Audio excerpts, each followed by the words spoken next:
reflexão é Lucas, capítulo 6, verso 37 e 38. Não julgueis e não sereis julgados. Não condeneis e não sereis condenados. Perdoai e sereis perdoados. Dai e dar-se-vos-á. Boa medida, recalcada, sacudida, transbordante, generosamente vos darão. Porque com medida com que tiverdes medido, vos medirão também. Interessante esse texto aqui, é possível, evidentemente, nesse clássico ensino bíblico, desse texto de Lucas 6, 37 e 38. Aqui fala da lei da semeadura e da colheita. Semeadura e colheita. Por que eu não devo julgar e condenar alguém? Por quê? Por que eu não devo julgar e muito menos condenar alguém? Porque ao fazer isso, como ao fazer qualquer outra coisa, eu estou semeando. Tem pessoas que ela parece que é o juiz da casa. Ela julga todo mundo. Só ela é a perfeita. O resto da família não presta. São pessoas julgadoras, ou seja, ela está plantando julgamento. Um dia virá um julgamento sobre ela também. Não estou falando um julgamento divino, um julgamento terreno mesmo. De pessoas. Não julgueis e não será julgado. Talvez você está sendo julgado por alguém. Não estou falando julgamento na justiça, estou falando de comportamento, de relacionamento familiar, de relacionamento entre amigos, colegas, pessoas, ou a comunidade da fé, que seja. Tudo nessa vida se constitui em semeadura. Semeadura. Veja que há um princípio de reciprocidade dirigindo as coisas. Há um princípio de reciprocidade dirigindo as coisas. E esse princípio é praticamente automático. Automático. Então a pergunta é: não queres ser julgado? Então não julgue. Não queres ser condenado? Então não condene. Entendeu? Isso se aplica a todas as pessoas, independente de acreditar em Deus ou não, independente de ter fé ou não. É a lei da semeadura, o princípio da semeadura. Quando eu julgo ou condeno alguém, Deus não precisa fazer uma reunião no céu para ver que penalidade devo receber. É automático. Entendeu? E que é chamado o princípio da justiça exata. Ou seja, o que se planta, colhe. O que se planta, colhe. Plante bastante ódio. Você vai colher muito ódio. Plante fofoca. Fofoque, fala mal de todo mundo. Vai colher fofoca, alguém falando de você. É a semeadura. É a lei da semeadura, é o princípio da semeadura. Entende? É isso aí. Esse ensinamento, ele mexe muito com a gente, porque mexe com o nosso caráter, com o nosso comportamento. O verso 38 de Lucas, capítulo 6, diz assim: ser-vos-á dado boa medida, recalcada, sacudida, transbordante. Aqui nesse verso aqui está a bênção, mas também, vamos assim dizer, a maldição. Tem a bênção e a maldição num texto só. Ou seja, bênção se a semente que semeamos é boa. A semente é boa, vai ter uma colheita extraordinária. Coisa boa. Se é maldição, porque a semente é má, semente ruim, pois ela não volta na quantidade que semeamos. Eu estava, há alguns anos atrás, em um sítio, aqui no Paraná mesmo, a região ali dos Campos Gerais, precisamente Piraí do Sul. E lá eu estava justamente com o dono daquele sítio, conversando, batendo papo, e eu estava vendo assim, próximo da casa dele, uma plantação de milho, coisa linda assim, ó. Aí eu fiquei batendo papo com ele, aprendendo algumas coisas, né? É legal, você aprende com a agricultura, você aprende com essas pessoas, e eu gosto de ouvir porque tudo que eu ouço sempre acabo levando na palavra de Deus, né? Então, eu perguntei para ele sobre questão de sementes, quantas sementes ele tinha comprado, aquela coisa toda, né? E é interessante, um exemplo simples aqui, baseado nisso aqui no milho, né? Quantas sementes de milho são necessárias para se obter um pé de milho produtivo? É uma pergunta.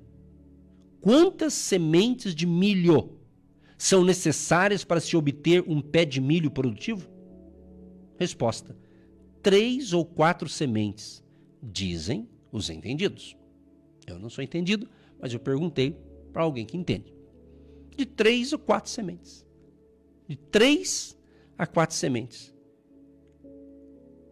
Que vai nascer ali o pé de milho.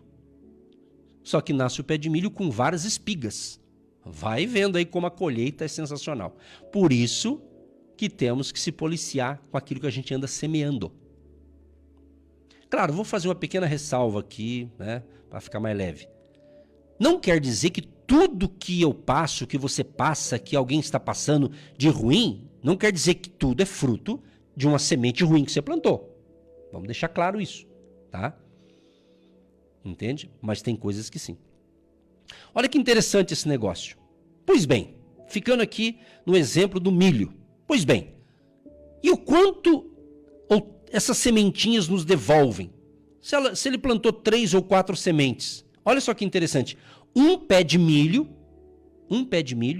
com raízes, cana, palha, espigas, contendo cerca de 1.500 sementes.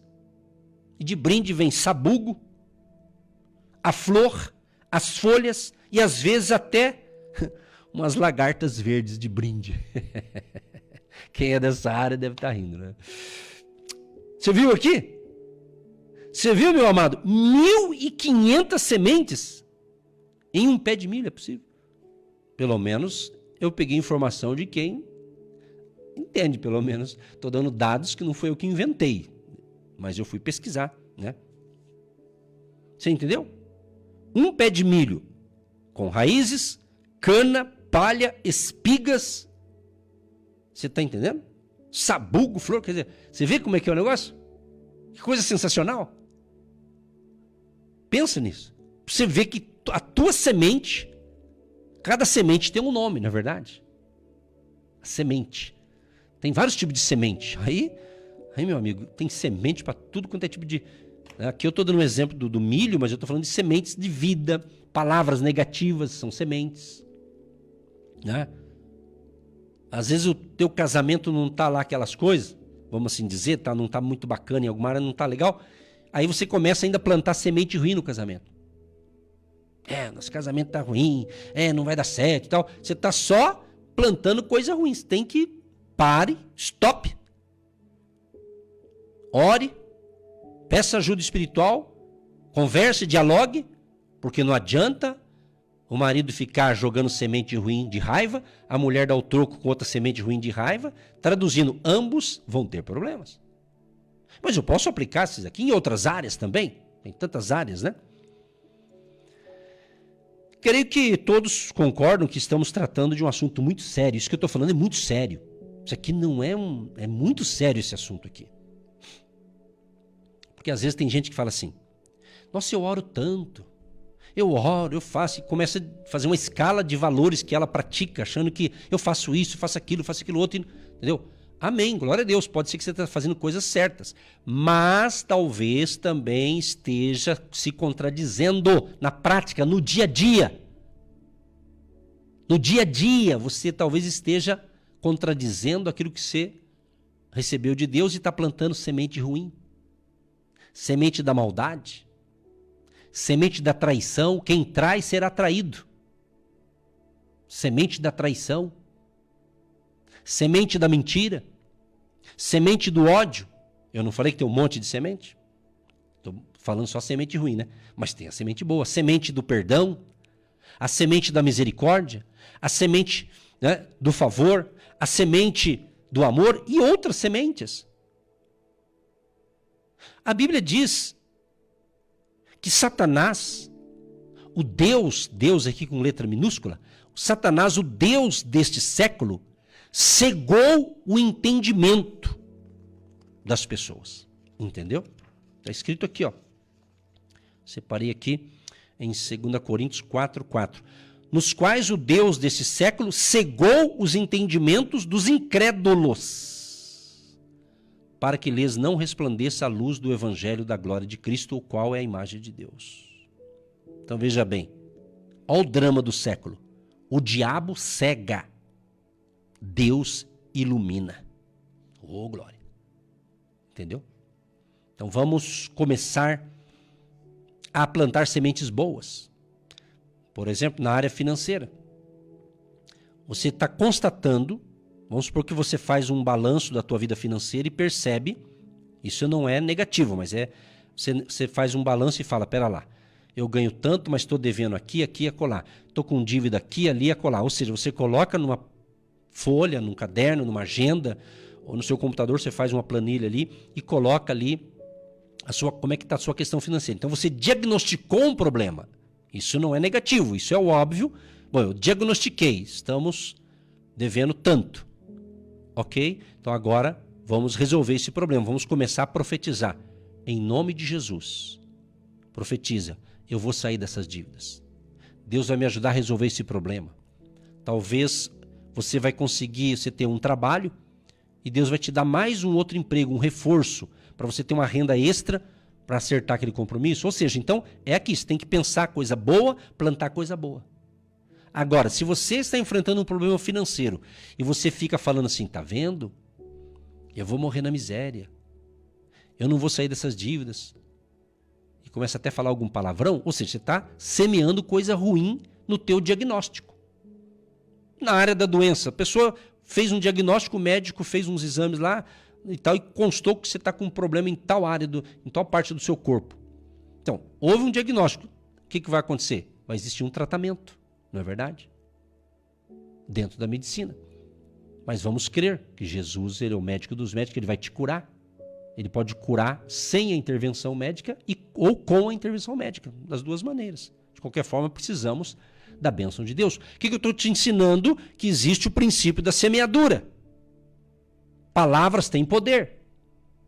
A Bíblia diz no livro de Provérbios, a morte e a vida estão no poder da língua, e aquele que a ama comerá do seu fruto. Quando você ama alguém, você não fala da pessoa? Quando você ama algo, você não está sempre falando daquilo, então. Então a morte e a vida estão no poder da língua. Então tem que saber que aquilo que a gente fala tem poder. Entendeu? Tem um texto aqui, diz o seguinte, Juízes 1, 5-7, diz assim. Em Bezeque encontraram a Adoni-Bezeque e pelejavam contra ele. E feriram aos cananeus e aos ferezeus. Adoni-Bezeque, porém, fugiu, mas o perseguiram e, prendendo-o, lhe cortaram os polegares das mãos e dos pés. Então disse Adoni-Bezeque, 70 reis, a quem haviam sido cortados os polegares das mãos e dos pés, apanhavam as migalhas debaixo da minha mesa. Assim como eu fiz, assim Deus me pagou. E o levaram a Jerusalém, e morreu ali. Juízes, capítulo 1, do 5-7. No verso 6, a Bíblia, na linguagem de hoje, diz assim, agora Deus fez comigo o mesmo que eu fiz com eles. Olha que frase. Agora Deus fez comigo o mesmo que eu fiz com eles. A pergunta é, você quer colher? Hã? Tá ouvindo? Tem alguém me ouvindo ainda? Você quer colher? Então plante. E plante bem. Em espécie e quantidade. É assim que funciona. É assim que a natureza toda funciona. É assim que o homem funcionava antes de cair. É assim que o novo homem, renascido para Deus em Jesus, precisa voltar a funcionar.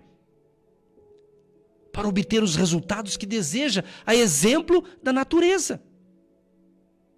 Colher não é nem uma questão de querer colher. É uma necessidade. É uma necessidade. A semeadura e a colheita revela que estamos funcionando bem. A semeadura e a colheita revela que estamos funcionando bem. Quando não colhemos, por não semearmos, fica interrompido o processo de funcionamento da vida em nós. Ficamos à margem do processo e entramos em decadência e morte. Então plante semente boa. É a lei da semeadura, o princípio da semeadura, da colheita. Então, se você quer obter resultados poderosos em sua vida, não ande na contramão. Funcione direito. Anote essa frase aí. Funcione direito. Ontem, ainda fiz live no Insta e falei um outro assunto, mas falei um pouco sobre fé. E justamente um dos itens eu disse assim, o nosso problema não é a fé, não é falta de fé, e sim funcionar direito. Funcionar direito. Esse é o problema. Tem gente, tem milhões e milhares e até bilhões de pessoas que têm fé na existência de Deus, ela tem fé para várias coisas, mas não está funcionando direito. Entendeu? Então funcione direito. Ande dentro do padrão instituído por Deus para o funcionamento de todas as coisas. E dele próprio. Ou seja, o padrão da semeadura e da colheita. Semeadura e da colheita. Semeadura e da colheita. É assim que funciona. Planta, colhe, planta, colhe, planta, colhe, planta, colhe, planta, colhe, planta, colhe, até você morrer. Você morrer, não precisa plantar. Entendeu? É assim que funciona. Não tem outro jeito. Isso aqui serve para todo mundo. Todas as pessoas. Eu vou ler um texto longo aqui, mas vale a pena. Em Mateus capítulo 6, do 25 ao 33, vemos aqui Jesus dando aqui a seguinte instrução.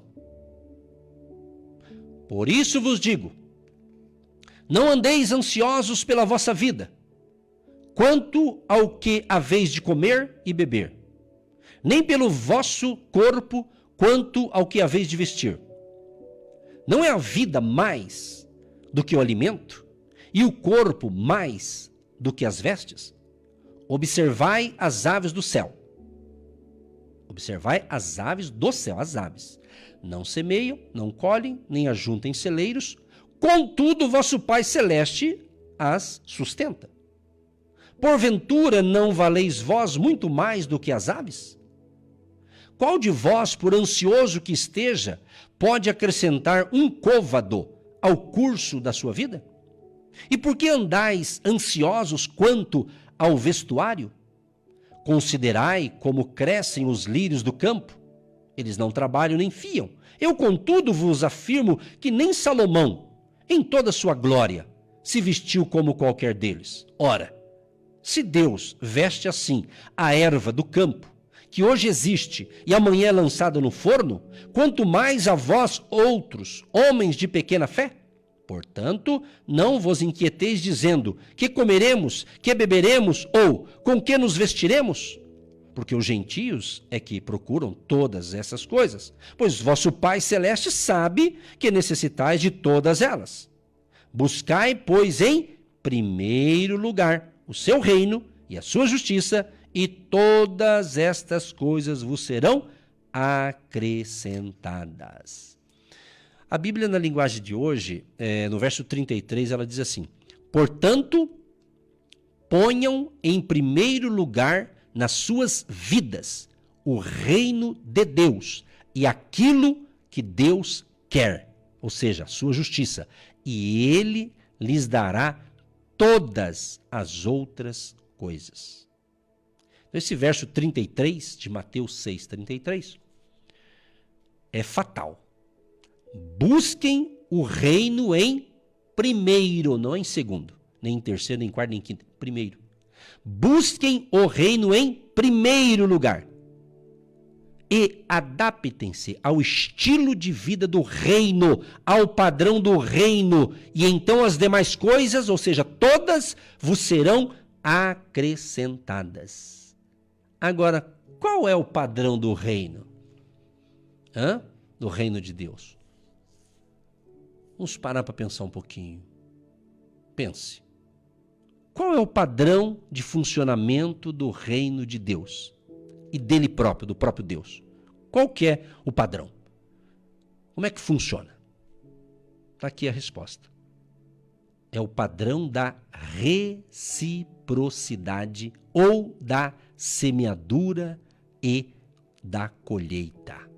Reciprocidade ou semeadura e da colheita. Quando Jesus diz, olhem para os pássaros e para os lírios, ele quer dizer o quê? Ele está mandando a gente olhar para os pássaros. Em uma das viagens que fiz, numa ocasião, no interior do Paraná, eu me lembro, à frente tinha vários caminhões, né? E justamente era transportando, não me lembro exatamente se era trigo ou alguma coisa assim.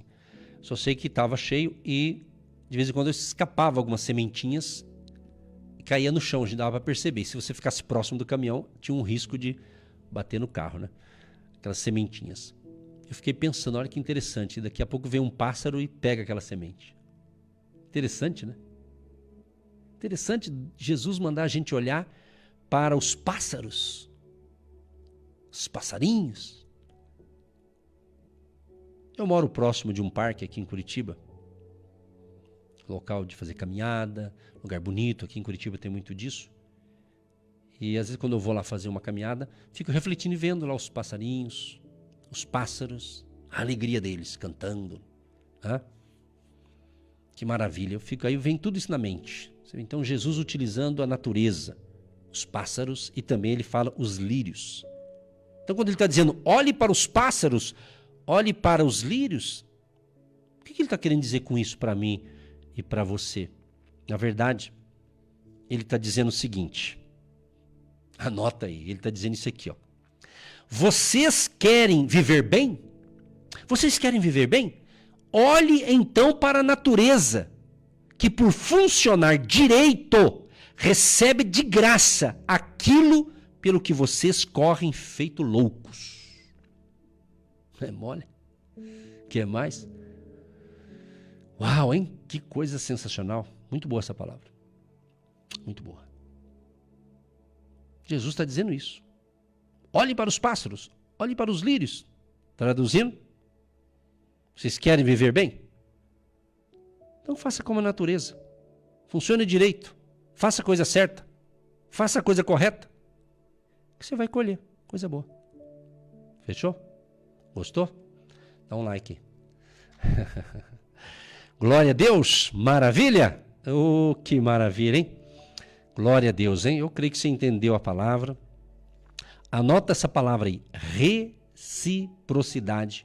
Ou anote semeadura e colheita. Estou muito confiante que está vindo para muitos filhos e filhas de Deus, para muitas pessoas está vindo assim uma grande colheita de bênção. Porque a gente quer colher bênção. E eu estou sentindo que vai vir uma grande colheita de bênção para a tua vida. Se você está entendendo o que Deus está falando. Mas aproveite. Aproveite para você fazer uma avaliação da sua própria vida. Eu preciso avaliar a minha vida. Você avalia a tua vida, baseado no que nós estamos dando esse ensinamento. Veja. Veja como pessoa, como homem, como mulher, como marido, como esposa, como um filho, como um pai, como um líder, como um pastor, como ovelha, você tem que fazer uma análise, você analisar a tua vida, baseado no que você está ouvindo agora. Não é ficar avaliando a vida dos outros. Porque tem gente que quer avaliar a vida dos outros e não cuida da dela. Né? Esse é o problema de muitas pessoas. Então, faça uma análise. Faça uma avaliação. Eu tenho buscado fazer isso. Onde eu tenho que melhorar? Qual a área? Então, Deus está falando aqui hoje para a gente. Aqui, ó. Priorize o reino. Entendeu? Plante coisas boas. Seja mais generoso, generosa. Não é? Pense. Dá um silêncio. É um bom sinal. Para você refletir, para você analisar. É verdade ou não é? Tem vários tipos de ensinamentos. Tem vários tipos de mensagem. Quem é um cristão que é da área, vamos usar o termo assim, quem é cristão pentecostal, eu falo que sempre tem vários níveis de pentecostais, então, gosta, aleluia, pá e tal, isso é maravilhoso, eu também sou, mas muitos às vezes naquele calor, né? Mas às vezes a vida dele tá uma misericórdia, nem vou falar. Porque ele tá sentindo bem ali com Deus, mas necessariamente isso aqui que eu acabei de ensinar, ele não pratica. Entendeu? Ele não pratica. Ele não planta. Ele não planta. Então ele não colhe. Lembrando que tem a semente boa e a semente ruim. E eu falei algumas sementes aqui. E você é super inteligente. Todo mundo que está me ouvindo é inteligente. Tem vários níveis, provavelmente, de quociente de inteligência, mas todo mundo tem um pouco de inteligência. E outros são sábios. Né? Quem é sábio entende mais rápido. A sabedoria divina, as instruções divinas. Ok? Senhor Deus, muito obrigado, Senhor, por esta palavra. E eu creio que eu estou ensinando agora também é a semente da palavra, a semente do ensino, a semente da boa palavra. Espírito Santo, que eu e todos que ouviram ou que ouvirão essa mensagem possa entender essa questão espiritual de semearmos e colhermos e plantar coisa boa. Libera o teu favor, a tua graça, a tua bênção e todos tenham um dia de excelência. Protegei a família querida, Pai, nos livra de todo mal. E abençoe os teus filhos e filhas, tanto a sua vida espiritual, saúde física, mental, emocional e também a saúde financeira. Assim oramos, Pai, na confiança da vitória e já te agradecendo por esse alimento gostoso neste dia. Em nome de Jesus, amém.